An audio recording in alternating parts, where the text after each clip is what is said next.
我想咧最後用一個嘅見證咧，去同大家分享，係一個弟兄嘅見證。佢咧點樣用佢人生好長嘅時間，不斷去問同埋揾神俾佢一個 lifelong 嘅 mission。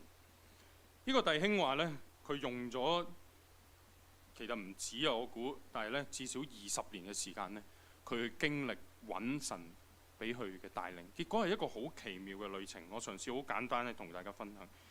呢個弟兄咧，佢係喺大學嗰時信主，而喺大學咧，佢遇見好好嘅基督徒咧，去幫助佢成長、栽培佢、訓練佢跟從主，成為神嘅門徒。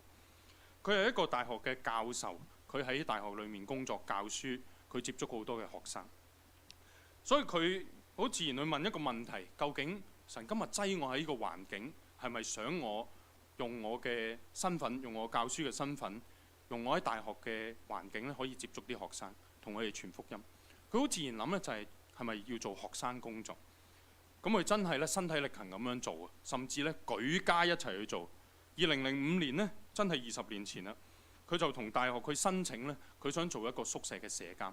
佢真係將佢成個屋企，即係屋企咧所有嘅人咧，即係老婆啊、仔女咧，就一齊帶晒去宿舍嗰度去生活。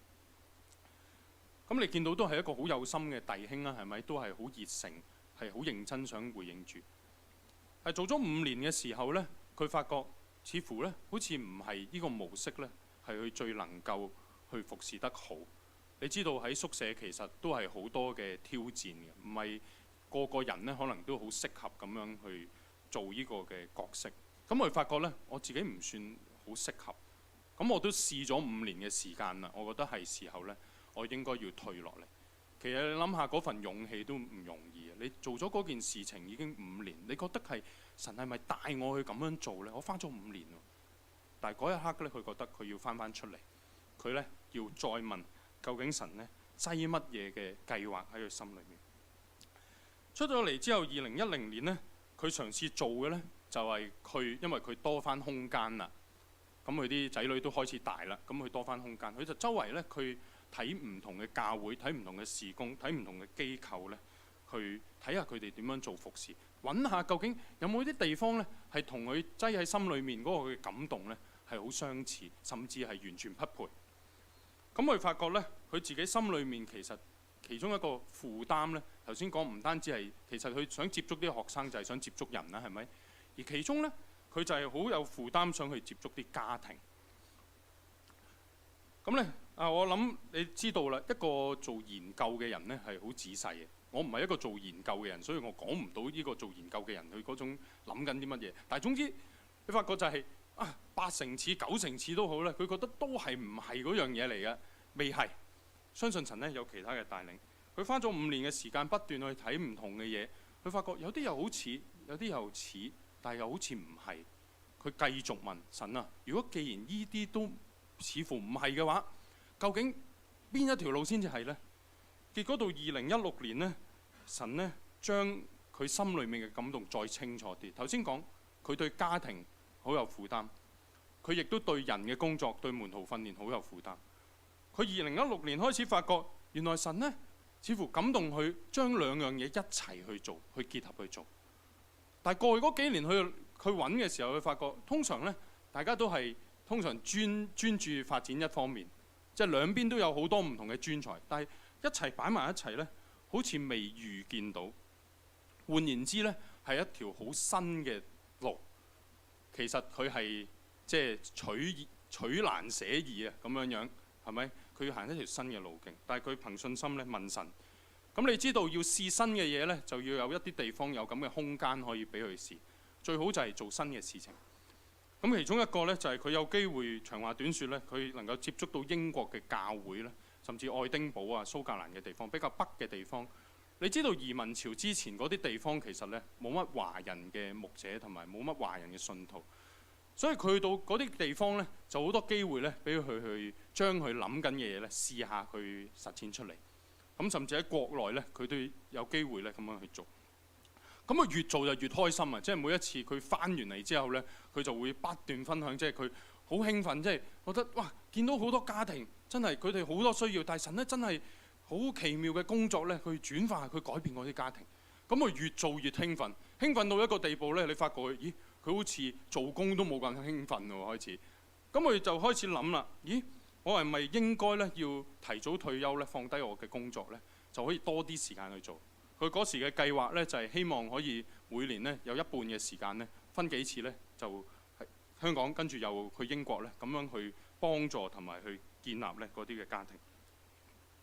當佢真係提早咗退休，2019年、2020年去提早退休，大家知道2020年就發生乜嘢事啊？就係疫情封關。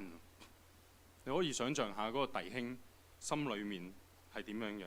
你諗下由2005年一步一步行10幾年嘅時間，開始有啲方向，好似係要行啦呢一步，好順利嘅時候，突然間一個疫情落嚟。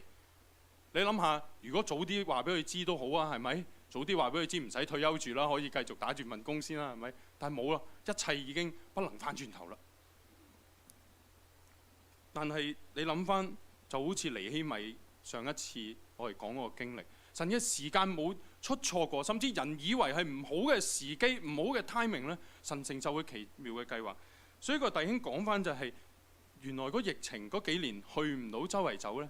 其中一樣嘢就係神俾佢好多空間，可以好專注咧，將佢諗緊嘅嘢真係寫落嚟，設計課程，將嗰啲 framework 啊，所有嘢咧可以整合到落嚟。最後佢真係整合咗咧，寫咗一本書仔咧，叫做《銳意家庭門訓》，而家喺基道嗰度可以有得買。係長話短説，你諗翻呢個弟兄咧，佢本身係一個大學嘅教授，其實可能你睇翻喺被擄歸回重建聖殿同城牆咧，如果以斯拉同尼希米嘅話咧，呢個弟兄似係尼希米，係咪啊？以斯拉係一個祭司、名門祭司嘅後代，即係用今日講係一個教牧嘅同工。尼希米咧就似乎似我哋大部分嘅人係有自己嘅工作，可能係例如家庭主婦咁樣都可以係，但係一啲好委身、好想回應主嘅基督徒。呢個弟兄話：佢諗都冇諗過咧，佢唔係一個教牧嘅同工，佢唔係一個喺堂會喺教會裏面咧嘅領導，但係神擠喺佢心裏面呢個嘅感動，呢一個嘅概念，呢一個嘅夢想。而當佢咁多年一步一步行嘅時候咧，神俾佢可以由諗到佢真係咧推行出嚟。佢今日咧有機會用呢個信徒領袖嘅身份，向好多神學院、向好多嘅教牧同工長執去分享佢呢個家庭門徒訓練嘅異象。但係咧，佢用咗20多年嘅時間去察驗、去揾上帝俾佢嘅路徑。但係佢好開心同我哋講，佢而家你知佢已經係退咗休嘅年紀，但係佢話：我覺得神咧俾我清楚見到我人生剩下落嚟咧要完成嘅使命，好神奇嘅成件事情。